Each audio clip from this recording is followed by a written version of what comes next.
beautiful, with the powerful, insightful insights to be shared here with. So, beautiful people, you all know that I am always in this very, profound position, in this very pristine and precious position to read it loud, to, shout out loud, to make you people realize that actually the way, right, the pattern, the design that we people are following with have its, you know, uh, powerful impact on mindset, on the determination, on the commitment that we take into the deepest level of our understanding, of our comprehension, of our apprehension so far. So, beautiful people, from yesterday, you all people know that from yesterday I started myself delving into the very short of powerful bulky book, the book that is especially admired, that book is especially consider the reputation that book has into the global arena in the international level is so powerful, so profound, and it has really impacted the life of billions of the people around the globe, around the universe. So because of that very reason also, I am here with to delve into the lines, delve into the phrases, the you know ideas, the comparisons, the analysis, the way that the author, the ex-president of the United States, Barack Obama, has to, expressed here with. So, what is the main intention? What is the main objective? And the significant sort of mindset that I am here is it just to make you people realize is that our life that we are leading must be meaningful, that it has to live the short and sort of um, a brilliant a benchmark for the coming generation so far. So beautiful people, because of that also for the past few years I am persistently and I am resiliently, devoting myself without any deviation, without any interruption, without any sort of irritation, and definitely, my friend, with the strongest conviction on myself, I am. Always focusing with a laser focus, right? With a laser focus, I am in this very designation to make you people really feel that actually the way we see the world through the perspectives of different sort of legendaries lens, basing on the experiences, basing on the very short of memories, and also the very short of life, actually, the uh, historical portions they have devoted for the upliftment of the society, for the upliftment of the humankind, and sorbed a lot in massive extension. So from yesterday, definitely I have selected this very book, and the name of this book is A Promised Land by Barack Obama, and it has a very, best reputation in international arena.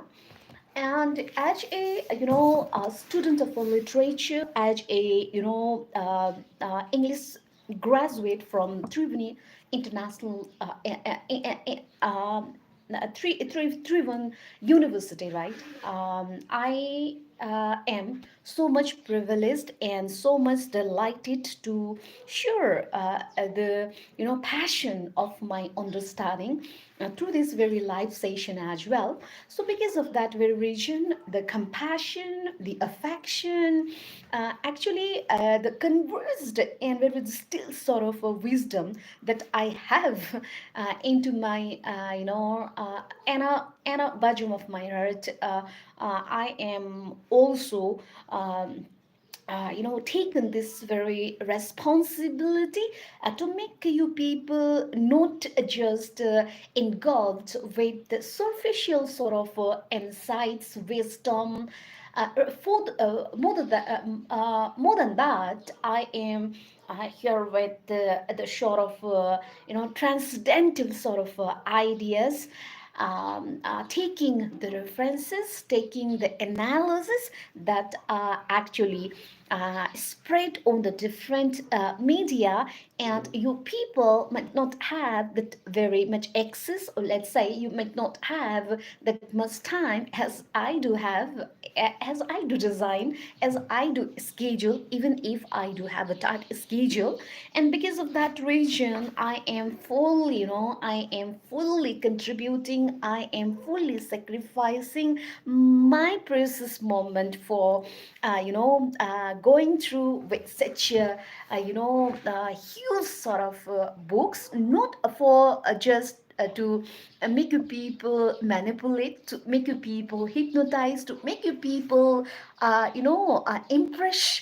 But more than that, the main gist, the main focal point that it has stood upon the very shore of a strong foundation of my understanding regarding the internationally recognized, internationally popular, but that sort of books have really affected the life of the people in a positive way, right? So because of that very am so much delighted. I am so much glad to share each and every sort of lines that have, spatially its meaning to be understood, not just.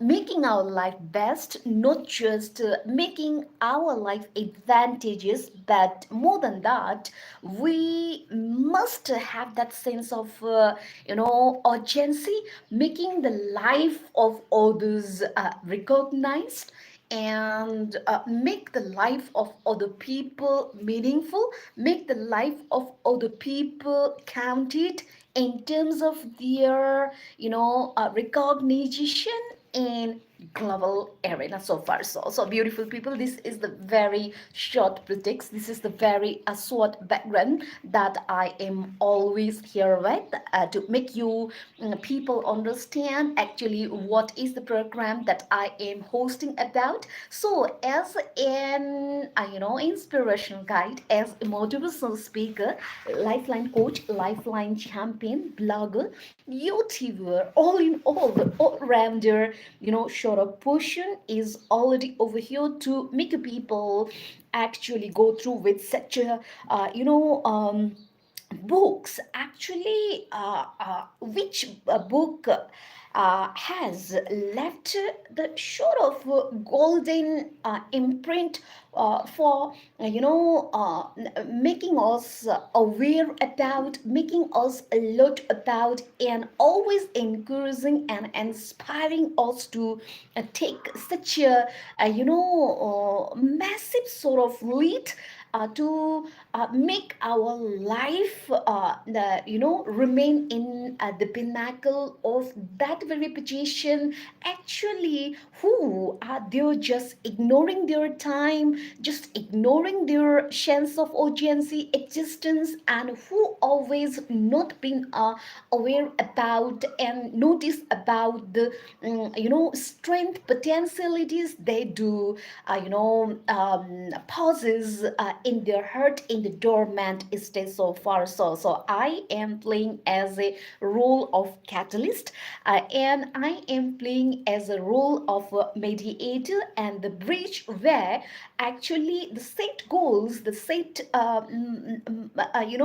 your motto and destinations to be achieved with a sort of content that I am, always serving here with. Because you know what, beautiful people, life is short, life is unshorten, and we do not have time to be wasted going through with the nonsense sort of, content. Actually, we do not actually uh, uh, provide the ways of direction, ways of tangible outcomes and consequences that we supposed to always grab with. So beautiful people, I actually you have already seen this very book. This book is actually published by Crown from New York, and it is the best New York selling book. And I have actually ordered from America, from Imagine, while I was in Japan. This is the information that I want to share here with, because you all people are my family members, though you are not been there to interact me personally, and you are not there to understand me the way I am dealing with. But don't worry, because I can understand. I can take that sort of sense to feel your love, your commitment, your care towards this very program. And at the same time, not only this sort of book, I also do have this book, especially this age featuring a new introduction by the author Becoming, and definitely Becoming by Michelle Obama. And what is the gist, what is the guidelines that I am here with, is that if you people do not have that much confident like me, or the confident like other motivation speaker, but you need to stand out, you need to exercise, you need to execute the plans, the strategies that you must have inside your brain board, inside your vision board. As long as I'm concerned, actually, I am as a major English student. I graduated from TU University, which is located at Kritipur, and I am also a student of journalism, where I did my journalism, graduation from Geometry, actually ZMC College, and at the same time, I do have my graduation from Japan University, let's say a college in language, and because of that very region also, I might stand out, or let's say smack out the crowd, but it doesn't mean that I am super powerful, I am super confident to reach in this very position. I have actually devoted, I have actually absorbed a lot of hardship, a lot of troubles, a lot of complications. So beautiful people, it is not just the flatteration of myself, it is not just the fabrication of my own work, but it is the introduction, it is the back, it is the inspirational stories, experience that I need to share here with. So yesterday I read up to page 6, and right now today I want to start from page number 7. Okay. And here is the bait 7. How others must feel and make sure that they don't do things that hurt people. So she said, looking me squarely in the eye, which kind of passion do you want to be? I felt lousy as I intended it to. Her question stayed with me for a long time. For my mother, the world was full of opportunities for moral instruction.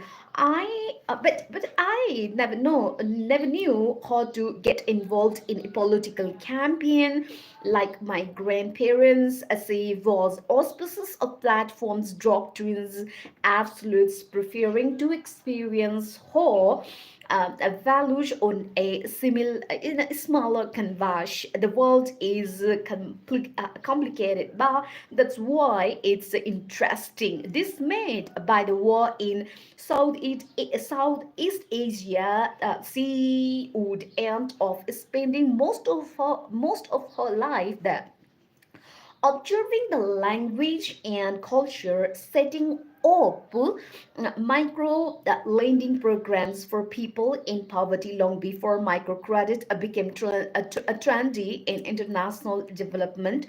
Appalled by racism, she would marry outside her race not once but twice, and go on to lavish what seemed like an inexhaustible love on her two brown children.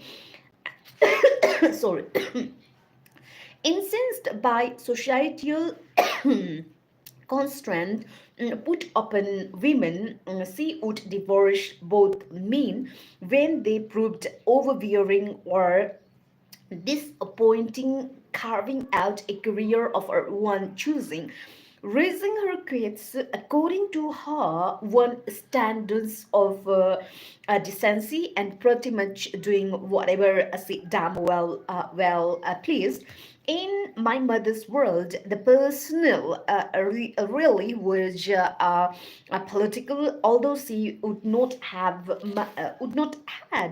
much use for the slogan. In my mother's world, the personal really was political, although she would not have had much use for the slogan. None of this is to say that she lacked ambition for her son.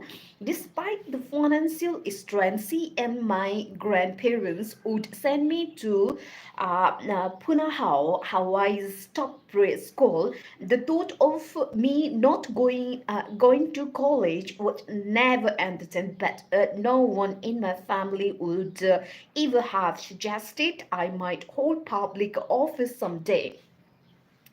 If you had asked my mother, she might have imagined that I would end up heading a philanthropic institution like the Ford Foundation. My grandparents would have loved to see me become a judge or a great courtroom lawyer like Perry Mason. Might as well put that smart mouth of his to use, Grams would say, since I did know my father, he didn't have much input. I vaguely understood that he had worked for the Kenyan government for a time, and when I was 10, he traveled for Kenya to stay with us for a month in Honolulu. That was the first and last I saw of him. After that, I heard from him only through the occasional letter written on thin blue airmail. It was pre-printed to fold and unshipped without an envelope. A promised land.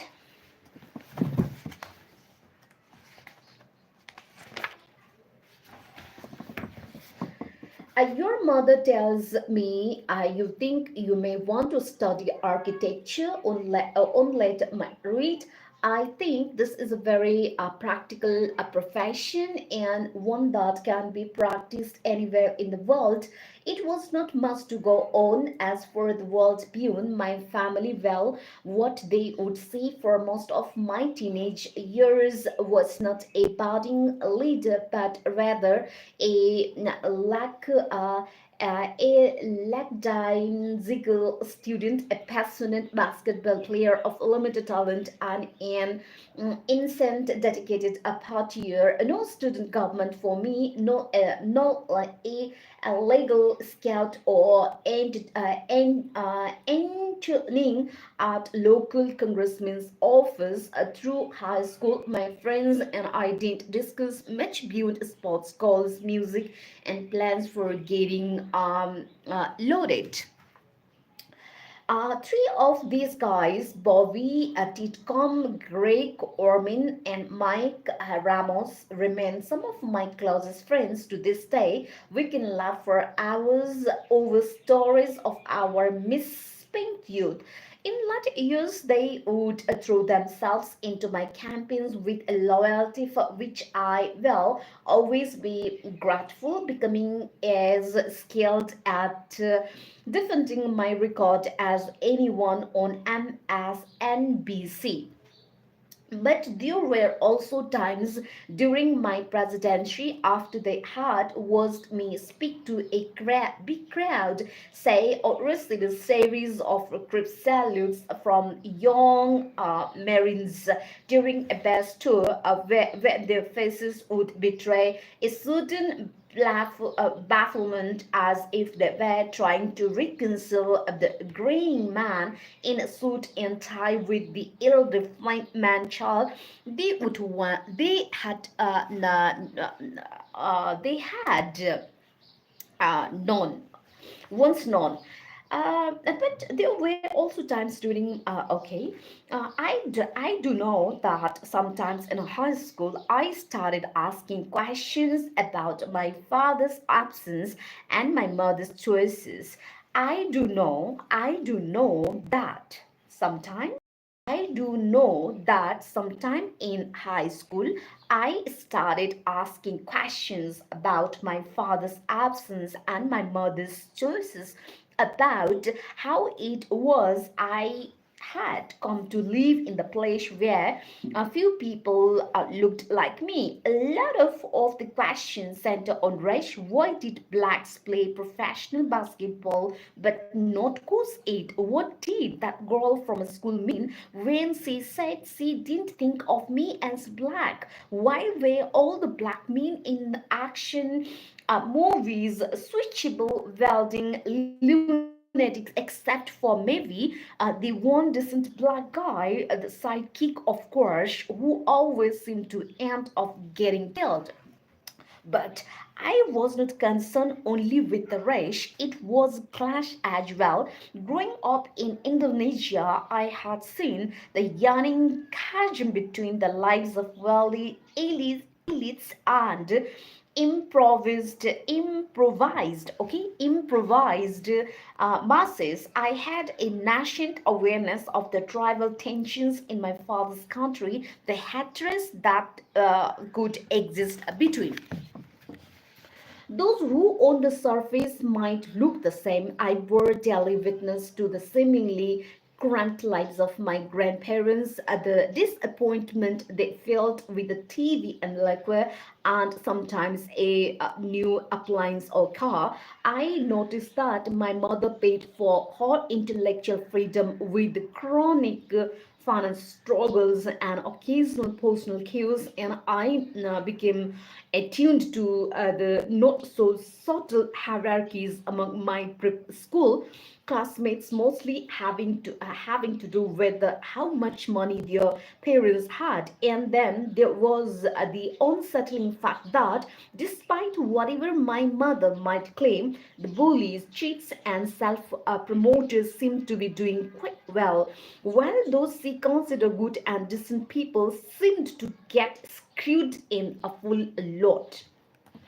All of this pulled me in different directions. It was as if, because of the very strangeness of my heritage and the roles I straddled, I was from everywhere and nowhere at once. A combination of ill-fitting pairs, like a platypus or some imaginary best confined to a fragile habitat unsure of where I belonged, and I sensed, without fully understanding why, and how that unless I could switch, I can stitch my life together and situate myself along some form axis. I might end up in some basic way living my life alone.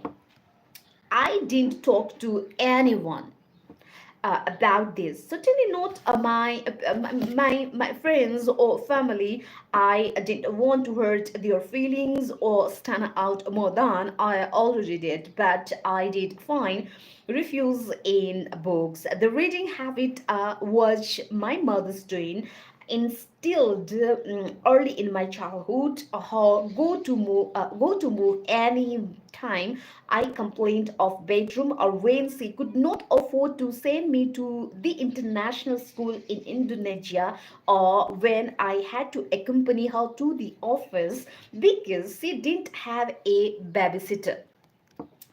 Go read a book, she would say, then come back and tell me something you learned.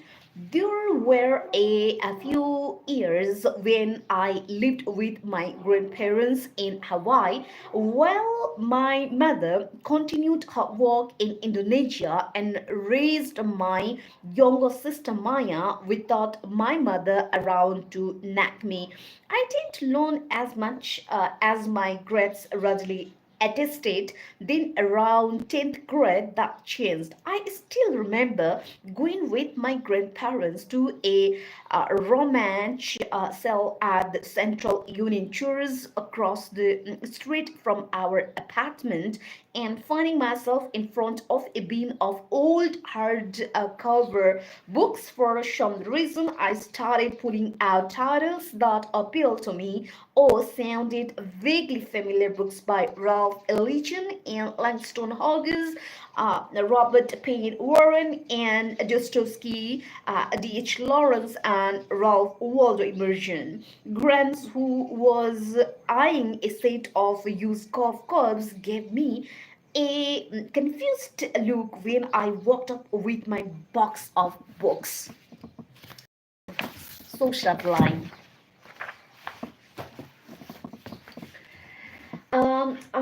Okay.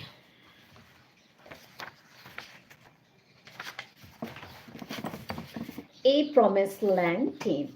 Planning to open a library, my grandmother him. Finding my sudden interest in literature admirable, impractical, she did suggest I might want to focus on my class assignment before digging into crime and punishment. I ended up reading all those books, sometimes late after I got home from basketball practice, and a six pack with my friends, sometimes after body surfing on a Saturday afternoon, sitting alone in Grand's rickety old Ford Granda with a towel around my vest to avoid getting the upholstery wet. When I finished with the first set of books, I went to other rompan shelves looking for more. Much of what I read, I only dimly understood. I took to circling on familiar words to look up in the dictionary, although I was less scrupulous about decoding pronunciation. Deep into my 20s, I would know the meaning of words I could not pronounce. There was no system to do this, no rhyme or pattern. I was like a young tinkerer in my parents' garage, gathering up old cathode ray tubes and bolts and luge wires, not sure what I would do with any of it, but convinced it would prove handy once I figured out the nature of my calling. My interest in books probably explains why I not only survived high school but arrived at Occidental College in 1979 with a thin but passable knowledge of political issues and a series of half-baked opinions that I would tossed out during a late night ball session in the room. Looking back, it's embarrassing to recognize the degree to which my intellectual curiosity, those first 2 years of a college, paralleled the interest of the various women I was attempting to get to know, Marx and Marcuse. So I had something to say to the long-legged socialist who lived in who lived in Mindworm, Fanon, and Gedwendolin, Brooks for the smooth-skinned socialist major who never gave me a second look. Foucault and for the equal bisexual who were mostly black as a strategy for picking off girls, my pseudo-intellectualism proved mostly worthless. I found myself in a series of affectionate but chastised friendships. Still, these halting efforts survived a purpose, something approaching a worldview took shape in my mind. I was helped along with a handful of professors who tolerated my iffy study habits and my youthful pretension. I was helped even more by a handful of mostly older students, black kids from the inner city, white kids who had scratched their way into college from small towns, first generations Latino kids, international students from Pakistan or India or countries in Africa that treated only as of kills. They knew that mattered to them when they spoke in class. Their views were rooted in actual communities, actual struggles. Here is what these budget costs mean in my neighborhood. Let me tell you about my school before you complain about affirmative action. The First Amendment is great, but why does the US government say nothing about the political prisoners in my country? The 2 years I spent at Occidental represented the start of my political awakening, but I didn't mean I believed in politics. With a few exceptions, everything I observed about politicians seemed devious. The blowhard hair, the wolfish grins, the bromides, and self-paddling on TV while behind closed doors they curate the favor of corporations and other moneyed interests. They were actors in a rigged game. I decided I wanted no part of it. What did capture my attention was something both of this broader and less conventional, not political campaigns, but social moment where ordinary people joined together to make a change. I became a student of suffragists and early level organizers of Gandhi and Lich Welzer and the African National Congress.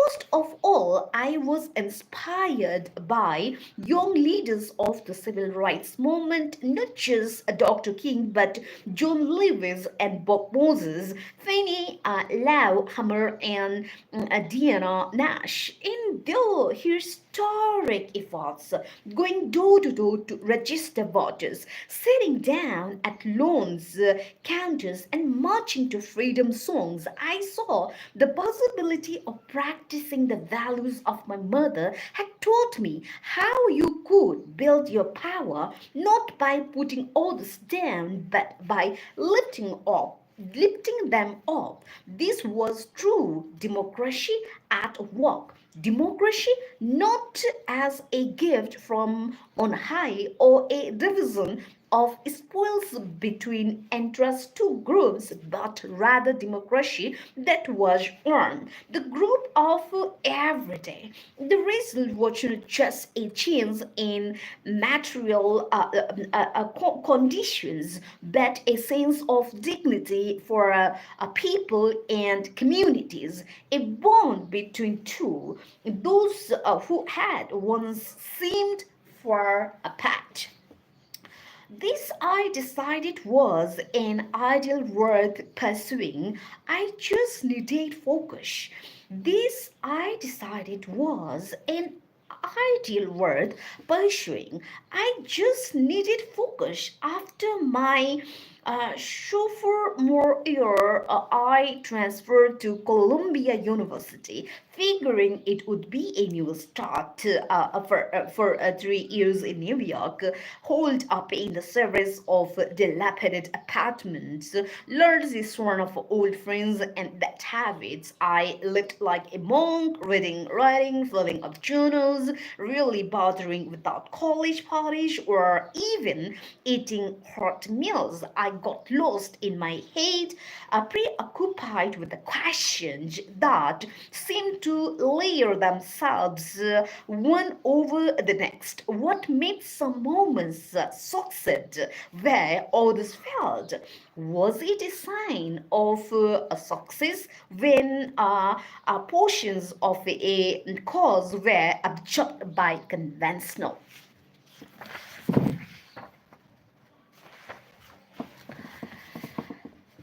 Politics, or was it sign that cause had been hijacked?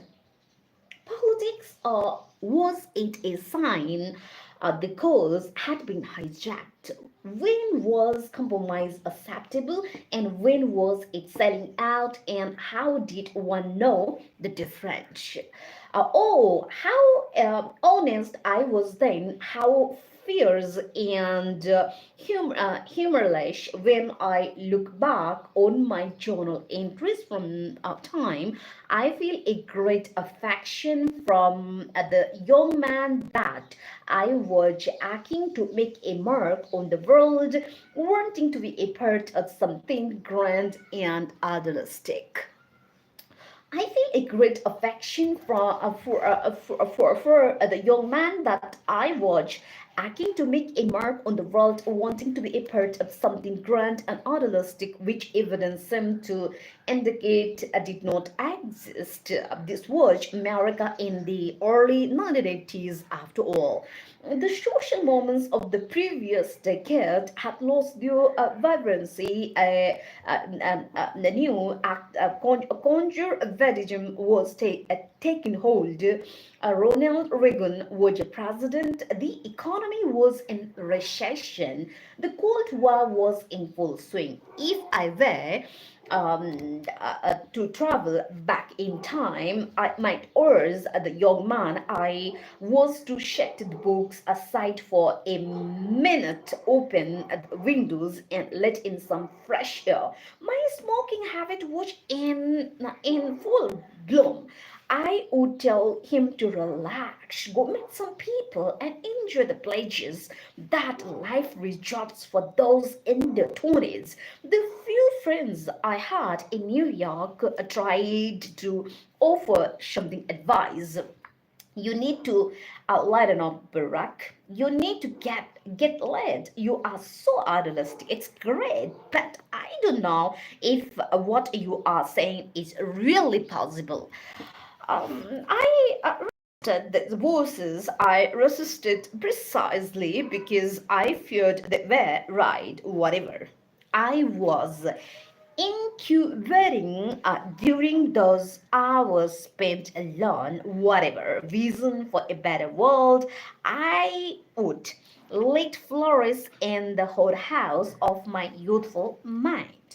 It could hardly withstand even a simple simple conversational road test in the gary light of Manhattan winter and against the overarching cynicism of the times. My ideas spoken aloud in clash or over coffee with the friends came up as fanciful and far-fetched, and I knew it. In fact, it's one of the things that may have stopped me from becoming a full-blown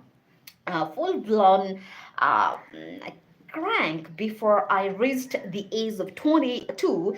At some basic level, I understood the absurdity of my vision, how wide the gap was between my grand ambitions and anything I was actually doing in my life. I was like a young Walter Mitty, a Don Quixote with a Sanko Panja.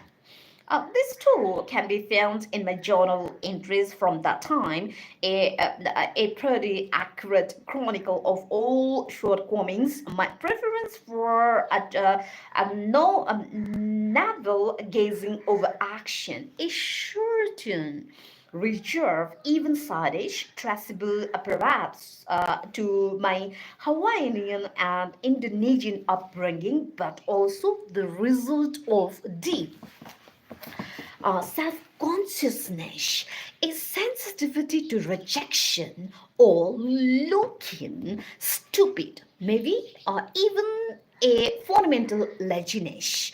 I took it opened myself to pearls such softness with a reason of self improvement that I have never entirely said. Michelle and the girls point out that to this day I cannot get into a pool or the ocean without feeling compelled to swim laps. Why don't you just wait? They will say. With a sneaker, it's a fun. Here we all saw you how I made list. I start walking out, going for runs around the Central Park Reservoir or along the East River, and eating cans of tuna fish and hard-boiled eggs for fuel. I stripped myself of excess belongings. Who needs more than five shots? What great contest was I preparing for? Whatever it was, I knew I wasn't ready. That uncertainty, that self doubt kept me from settling too quickly on easy answers. I got into the habit of questioning my own assumptions, and this I think ultimately came in handy not only because it prevented me from becoming in sufferable, but because it inoculated me against the revolutionary formulas embraced by a lot of people on the left and down of the Reagan era. Certainly, that was true when it came to questions of race. I experienced my fair share of racial slights and could see all too well the enduring legacy of slavery and Jim Crow anytime I walked through Harlem or parts of the Bronx. But by dint of biography, I learned not to claim my one victimhood too readily and state the notion held by some of the black folks. I knew that white people were irredeemably racist. The conviction that racism was not inevitable may also explain my willingness to defend the American idea of what the country was and what it could become.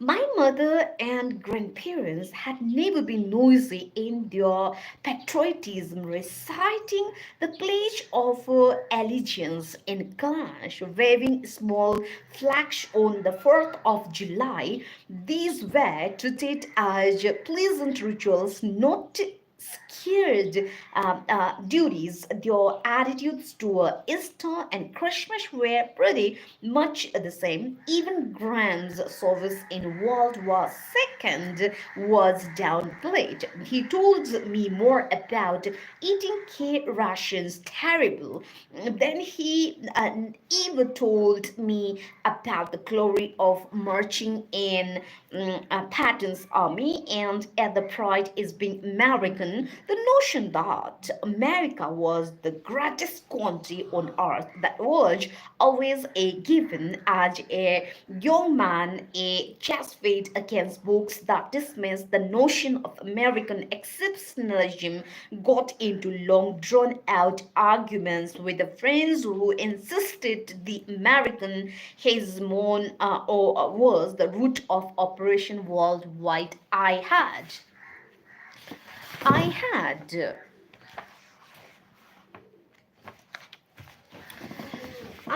had lived overseas. I knew too much that America fell perpetually short of its ideals. I readily consisted the version of American history taught in the schools with the slavery glossed over and the slaughter of Native Americans. All but omitted that I didn't defend the blundering exercise of military power, the rapaciousness of multinationals. Yeah, I got all that. But the idea of America, the promise of America, this I clung to with stubbornness that surprised even me. We hold this truth to be self-evident that all men are created equal. That what my America. The American Tocqueville wrote about the countryside of Whitman and Trudeau that no man might inferior or better the America of pioneers heading west in search of mm, a better life, or immigrants landing on Ellis Island propelled by a yearning for freedom. It was the America of Thomas Edison and Wright brothers, making dreams take flight, and Jackie Robinson stealing home. It was Tom Berry and Bob Dylan, Billie Holiday at Village Vanguard, and Johnny Cash at Flotsam State Prison. All those misfits who took the scratch that others overlooked or discarded and made a beauty no one had seen before. It was the America of Lincoln at Gettysburg and Jen Adams tolling in a Chicago settlement home, and Very GIS at Normandy, and Dr. King on the National Mall summoning chorus in others and in himself. It was the Constitution, the Bill of Rights, crafted by flawed but brilliant thinkers who reasoned their way a system at once sturdy and capable of change in America that could explain me. Dream on Barack is how these arguments with my college friends would usually end as some small bastard dropped a newspaper in front of me. Its headlines trumpeting the U.S. invasion of Granda, or cuts in the school lunch program, or some other disheartening news. Sorry, but that's your America.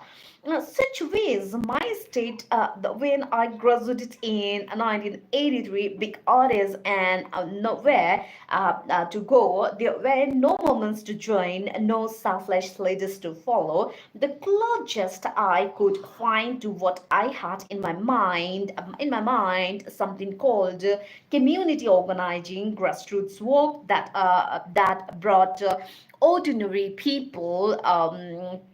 to gather around issues of local conscience. After bouncing around in a couple of ill-fitting jobs in New York, I heard about a position in Chicago working with a group of churches that were trying to stabilize communities racked by steel plans. Gorgeous, nothing great, but to start. Okay, my friends, this is the end of reading for today. As usual, I think I must say, I must assure you all people out there, especially we people are very over ambitious. We people want to be very much conscious. We people want to be very much committed and determined. We people want to be very much supremely powerful by the way we comprehend ourselves by the ways, by taking the experiences and the expressions from outside world and outside sources. Because of this very understanding, this very sort of concern, what I mean to tell you is that actually the life that we are leading, that we are living, must be awakened, must be focused, and that life has most best intention to serve the way you can. Okay, because all people are not always equally gifted with the way we are seeing in outer world today, because nowadays the world is so engulfed with the superficial, with the artificial, with the fabrication, with the flatteration, with the exaggeration sort of schedule that they are following with. So in this very scenario, what I am as a person, that I am playing the role of catalyst, is that we people first must understand our intense passion, our instinct, our intention, our inner calling, and we must be there with the understanding, with the comprehension of our sense of urgency, right?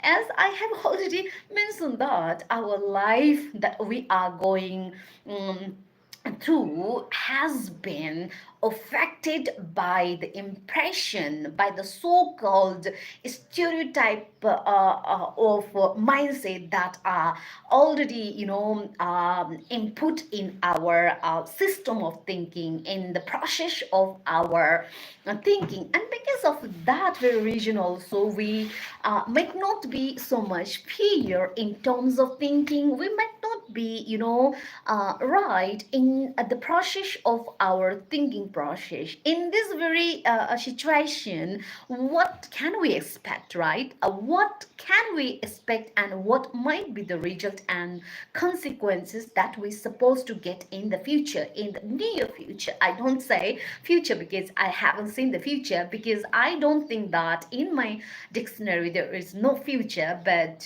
in near future, and that is going to be present, right? If we people actually not there to understand the real sense of ourselves, and definitely we will not gonna get that we are always expecting and we are always chasing so far. So beautiful people, this is the very session, this is the very light program where I always trying my level best, and I am always giving my efforts to make you people first thing first, understand yourself, the potentialities, the dexterities, the prodigies, the talent, the assets that have inside your a mind inside your brain, which is pauses in the dormant phase to be awakened, and that must be activated, that must be revitalized, and that must be revisited through the different sorts of ideas, with the different sorts of ways, and that should be utilized for the well-being of the humankind so far. So, my beautiful people, the way I am dealing with such a huge book, such a time that I am investing, I am conducting, has its priority is to provide you the sense of yourself, a sense of providing the shortened time frame, certain period for yourself. Okay, so मैले भन्ने गर्छु सधैँ हजुरको समक्ष आएर होइन, इङ्ग्लिसमा programme चलाउँछु, नेपालीमा प्रोग्राम चलाउँछु, इट डजन्ट म्याटर होइन, यो केही पनि छैन। तर के हो भनेर भन्दाखेरि हाम्रो पहिला सुरु चाहिँ सबैजनालाई क्या, सबैजनाले थाहा पनि पाउनु भएको छ, बुझ्नु पनि भएको छ। तर एउटा सबैजनाको मैले देखेको एउटा कम्यानिलिटिज, एउटा चाहिँ एउटा साधारण तयमा देखिएको एउटा चाहिँ स्याडनेस चाहिँ के हो भने हामी सबै कुरा बुझ्छौँ, सबै कुरा जान्छौँ, सबै कुरा हो भनेर हामीले त्यसलाई चाहिँ होमा हो गरेर सही थामिरहेको हुन्छौँ। तर वास्तवमा भन्ने हो भने हामीले जुन रूपमा हामीले बाँचिरहेको जिन्दगीलाई बुझिरहेका छौँ, मलाई लाग्छ हामीले पूर्ण रूपमा यो जिन्दगीलाई बुझेका छैनौँ जस्तो लाग्छ। भन्ने गर्छु म, जिन्दगी आफै पनि एउटा अनिश्चित त्यो एउटा परिधिले घेरिएको एउटा चाहिँ समय हो, जसमा सबै कुरा आफैले गर्नुपर्छ, सबै कुरा मैले नै गरेर अनुभव गरेर मैले त्यहीबाट मैले अनुभव लिनुपर्छ भन्ने मलाई लाग्दैन। किन भन्दाखेरि यहाँ यति धेरै चाहिँ अवसरहरू चाहिँ यो फ्लोरमा चाहिँ गुल्टिरहेका छन्, यति धेरै छन् कि होइन, त्यो हामीले खास गरी भन्यो भने हामीले हाम्रो पुरै जिन्दगीमा पनि त्यो अवसरलाई चाहिँ हामीले सदुपयोग गर्न नसक्ने अवस्थामा छौँ के। तर एउटा मात्र एउटा सचेतता, एउटा चाहिँ हामी भित्रको एउटा जागरुकता के हुन पर्यो भनेर भन्दाखेरि एक दिन हामीले बाँचिरहेको जिन्दगी हामीबाटै चाहिँ छुट्टिएर जान्छ, हामीसँगबाट नै लुटिएर जान्छ, हामीसँगबाट नै छुटिएर जान्छ, हामीसँगबाट नै के हुन्छ भनेर भन्दाखेरि हराउँछ। हामी जति हामी जन्मिँदाखेरि हाम्रो अभिभावक थियो, हाम्रो ड्याडु मामु खुसी भइसक्यो, हाम्रो जसले हामीलाई राम्रो सोची बक्सिन्छ उहाँहरू खुसी भइसक्यो। एट द सेम टाइम हाम्रो मृत्यु पश्चात उहाँहरू अवश्य पनि दुःखी हुने त्यो समय आउँछ होइन। भनेको मतलब मैले मृत्युको कुरा जोड्दैछु क्या, मृत्युको कुरा जोडिरहने क्रममा मैले फेरि जिन्दगीको कुरा गरिराख्दाखेरि यसले किन फेरि मृत्युको कुरा गर्यो, उहाँले फेरि किन मृत्युको कुरा गर्नुभयो भन्ने जस्तो लाग्छ। पक्कै पनि मेरो हजुर, मृत्युको कुरा जबसम्म हामीले स्वीकार्दैनौँ, जबसम्म हामीले खुलेर यसलाई चाहिँ हामीले वर्णन गर्दैनौँ, त्यो कुरा वर्णन गरे अनुसार हामीले चाहिँ आत्मसात गर्दैनौँ, त्यो सत्यतालाई स्वीकार्दैनौँ, तबसम्म हामीहरू एउटा यस्तो ठुलो भ्रममा चाहिँ पर्छौँ कि हामी जति नै साधु सन्त भए तापनि, हामी जति नै पिएचडीको सर्टिफिकेट हामीले लेयर्स बाई लेयर्स होइन पत्रै पत्र गरेर राखे तापनि, सजाए तापनि, त्यो बुझाइको, त्यो सोचाइको, त्यो एउटा चाहिँ शिक्षाको कुनै पनि काम छैन है। हामीले एक दिन मर्नै पर्छ भने किन चाहिँ आफूले चाहे अनुसार नमर्ने? हुन त मर्नेको प्रक्रिया धेरै फरक होला, हामीहरू आज पनि प्रत्येक पल मरिरहेका छौँ, हामीलाई मात्रै थाहा छैन।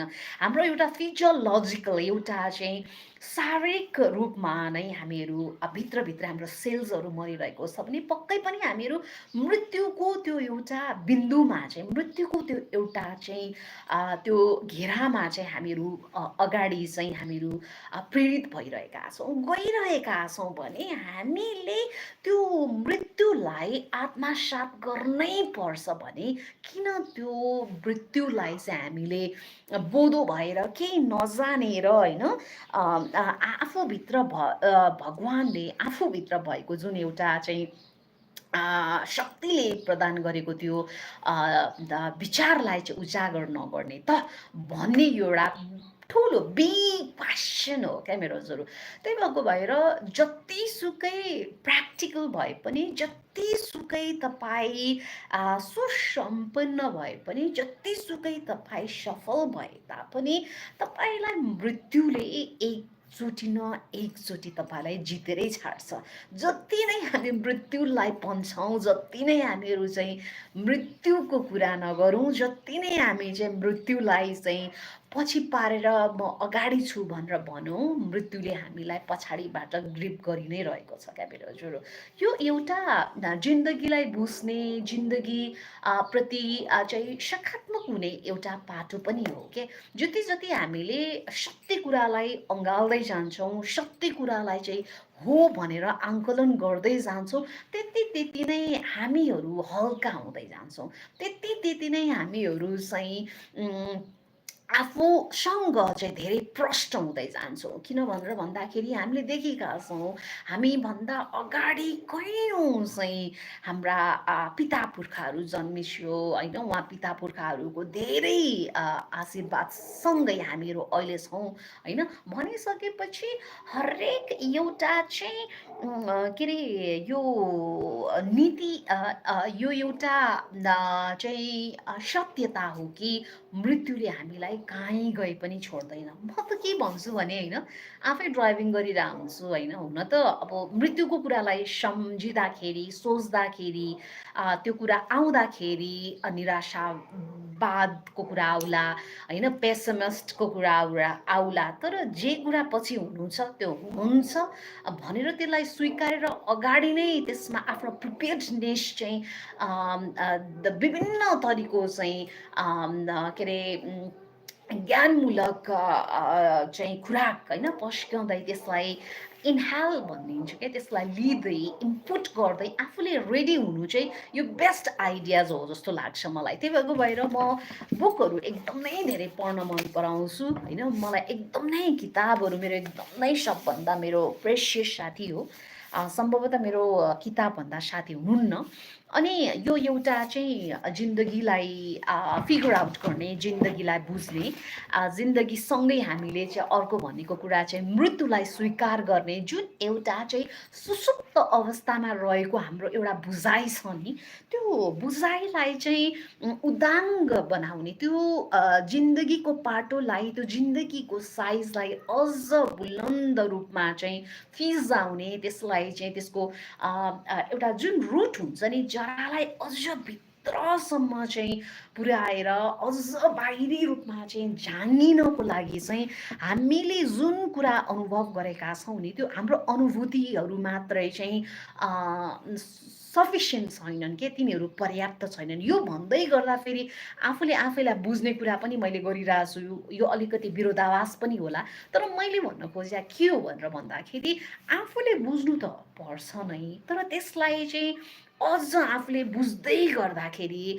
आफूले जान्दै गर्दाखेरि, आफूले आफ्नो जिन्दगीलाई स्वीकार्दै गर्दाखेरि यहाँ इतिहास रच्ने जो महान योद्धाहरू, जो महान चाहिँ विजेताहरू होइसिन्छ, उहाँ हुनुहुन्छ, उहाँहरूलाई पनि हामीले निहाल्ने हो कि भन्ने यो मेरो एउटा चाहिँ के अरे बुझाइ हो। र त्यही भएको भएर म आउँछु है। मलाई त खास गरी भन्छिन्छ भने हजुरले बरु म नखाइकन है, अब फिजिकल्ली त खानै पर्यो, खाएन भने त मान्छे बाँच्दैन नै एक हिसाबले होइन, तर आफ्नो त्यो बडीलाई भन्नु, तर म नखाइकन बाँच्न सक्छु, तर म नपढिकन आफ्नो अनुभूतिलाई प्रकट नगरिकन बाँच्छु जस्तो लाग्दैन इन फिजिकल सेन्स है। किन भन्दाखेरि सबभन्दा ठुलो कुरा मान्छेको मेन्टल स्टेट हो।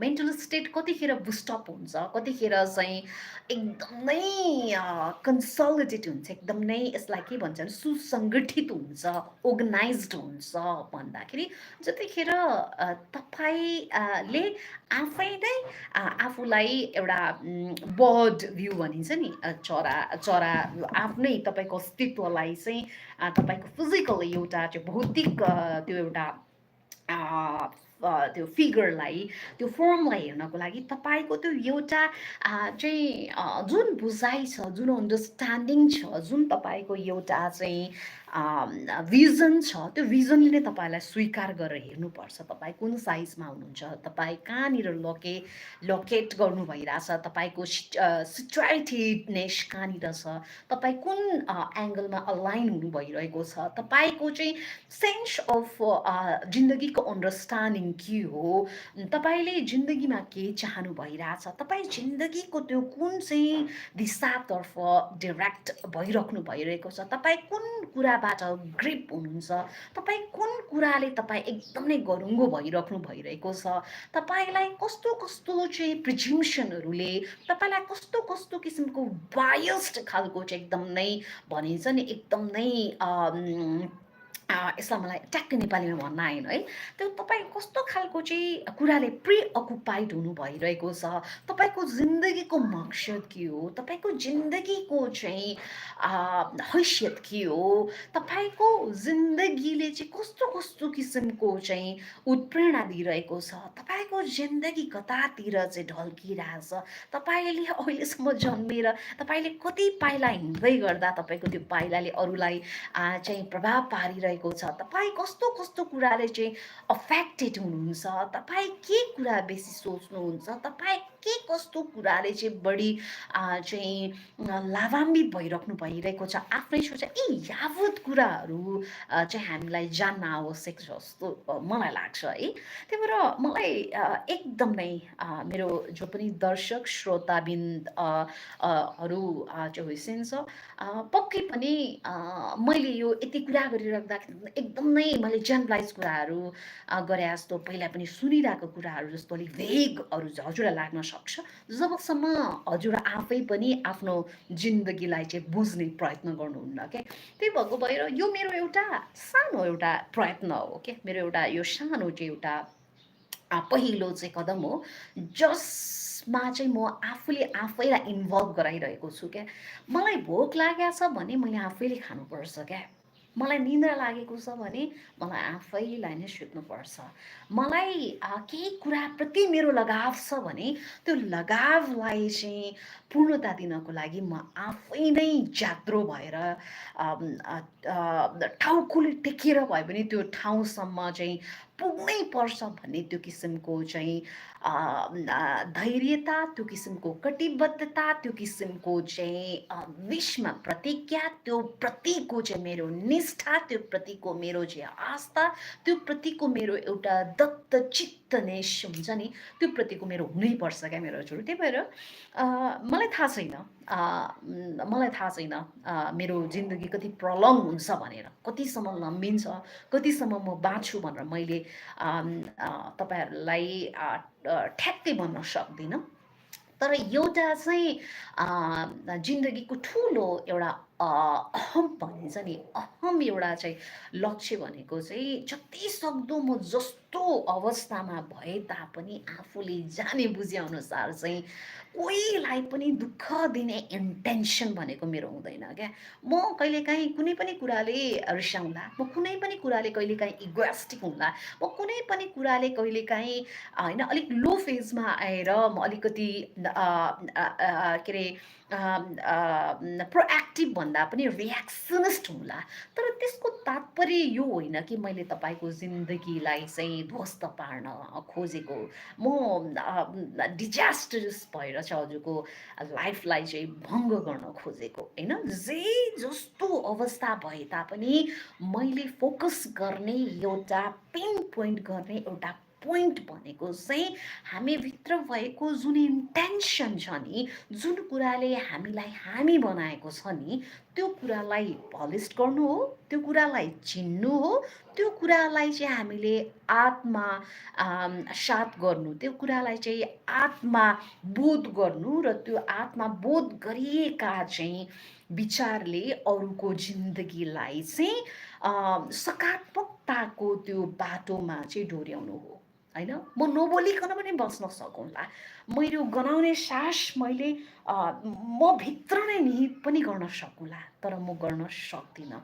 किन भन्दाखेरि हामीले बोलेको एउटा शब्दले, एउटा उच्चारण गरेको वाक्यले यदि कोही मान्छे निदाइरहेको अवस्थाबाट जागृत हुन्छ, हामीले बोलेका ती शब्दले उहाँहरूको जिन्दगी सकारात्मक तर्फ चाहिँ लम्कन्छ, उहाँहरूको जिन्दगी पूर्णतातर्फ चाहिँ अग्रसर हुन्छ भने किन नबोल्ने, किन हामीहरूले आफ्नो चाहिँ अग्रसरता नलिने भन्ने चाहिँ यो मेरो एउटा जिन्दगीको बुझाइ हो है।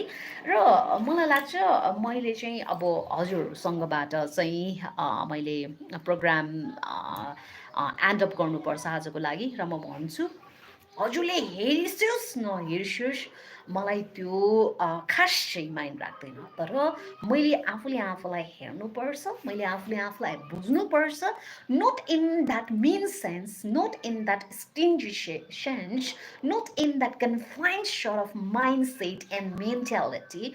तर के हो भने जब केही कुरा प्राप्त गर्नको लागि हामीहरूको त्यो एउटा पर्पस, हामीहरूको त्यो उद्देश्य चाहिँ सही छ भने त्यो बिस्तारै बिस्तारै आफै झाँगिने क्रम हो होइन, त्यो झाँगिन्छ।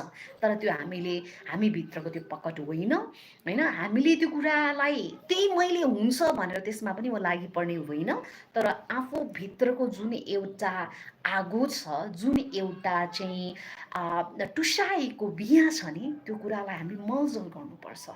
यदि परिस्थिति होइन, यदि परिस्थिति कहिलेकाहीँ हाम्रो विपरीत छ भने त्यो परिस्थितिलाई हामीले चाहे कस्तो गर्नको लागि हामीले धेरै परिश्रम गर्नुपर्छ होइन, धेरै चाहिँ माइलसम्म हिँड्नुपर्छ, धेरै चाहिँ हातका नङ्ग्रा ख्याउनुपर्छ, धेरै चाहिँ समय हामीले हाम्रो चाहिँ राम्रो विचारमा चाहिँ आबद्धता गराउनुपर्छ भन्ने कुरा हो। अरू त अब सबै परमात्माको खेल हो। हामीहरू जन्मिने हाम्रो हातमा थिएन भने हामीहरू अहिले बाँचिरहेको जिन्दगी पनि हाम्रो हातमा छैन होइन।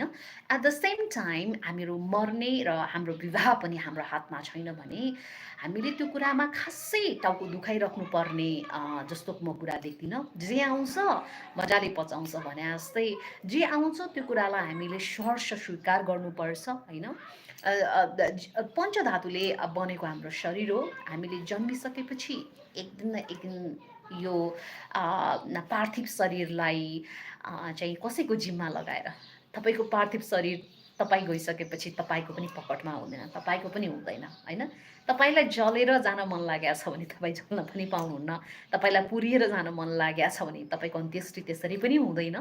हामीले बुझ्न के जरुरी छ भने सधैँ म भन्ने गर्छु कि रिस डाहा सबैमा हुन्छ होइन।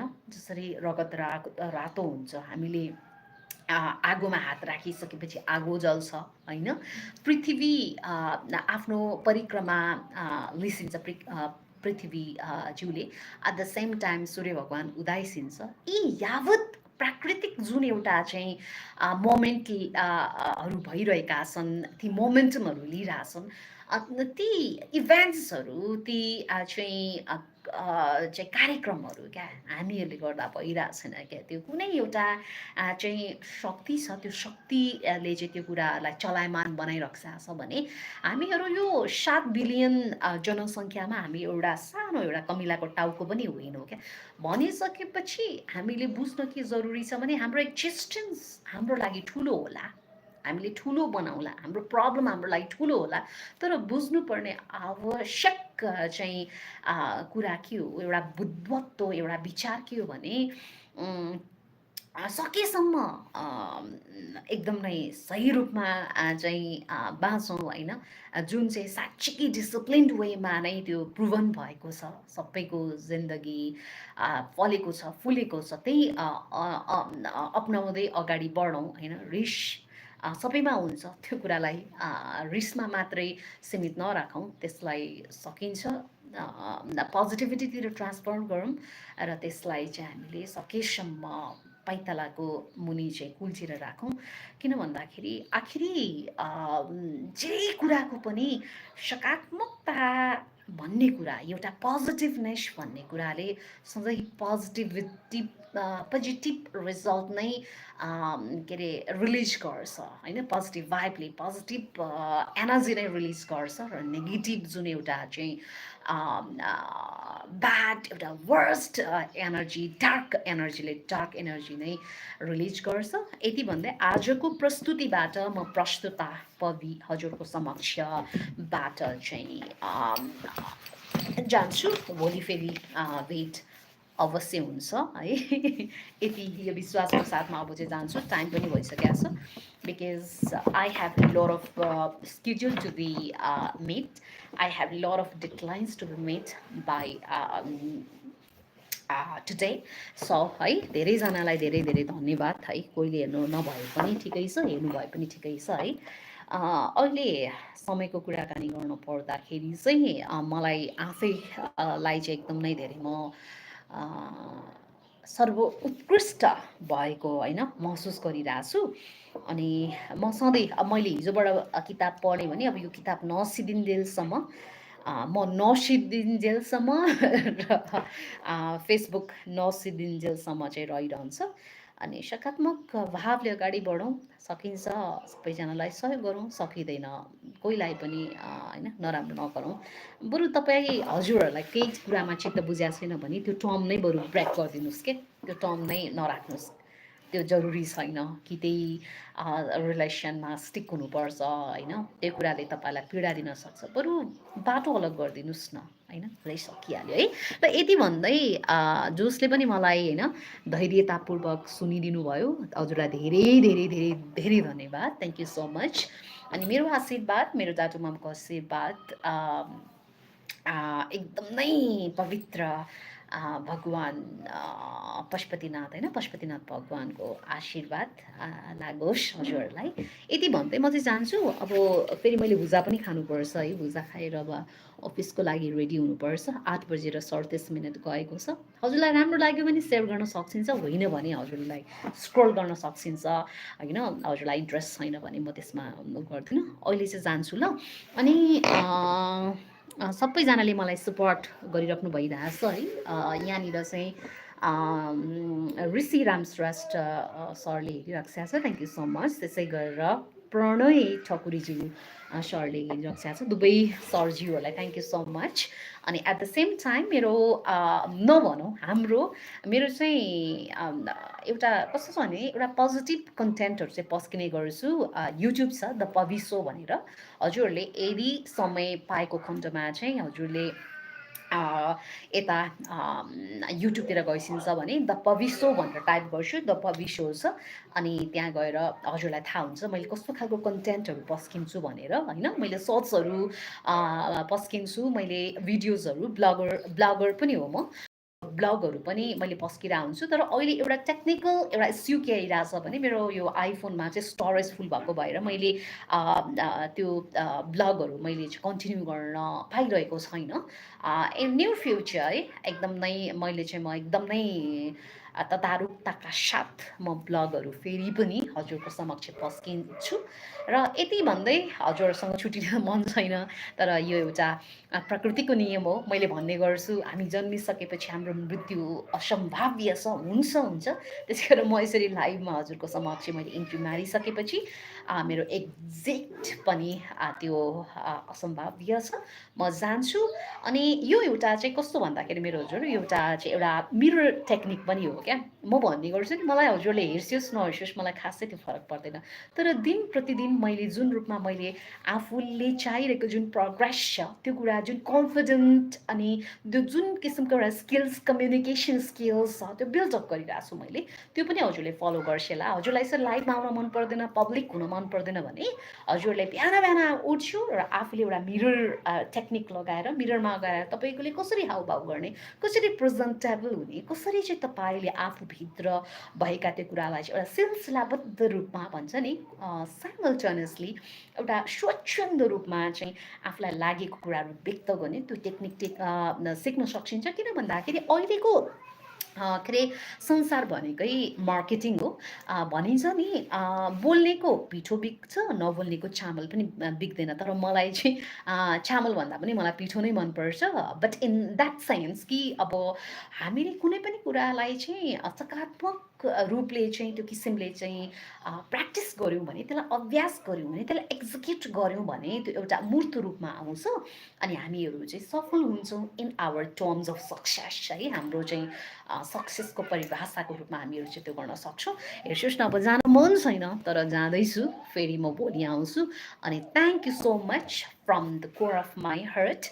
And this is your beautiful, prettiest presenter, Bobby, signing out for today. Thank you. Bye bye.